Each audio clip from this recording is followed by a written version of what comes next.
తెల్లవారితే చక్రవర్తి అయి రాజ్యమునేలే రామయ్య తండ్రి మాటకై పదవిని బదలి అడవులకేగెనయా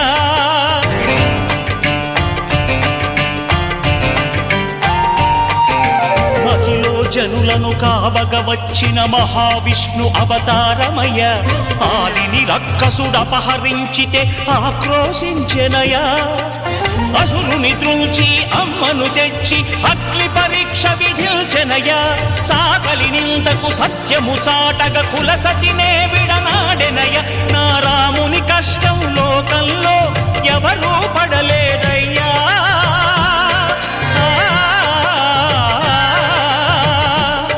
నా రాముని కష్టం లోకంలో ఎవరూ పడలేదయ్యా సత్యం ధర్మం త్యాగంలో అతనికి సరిలే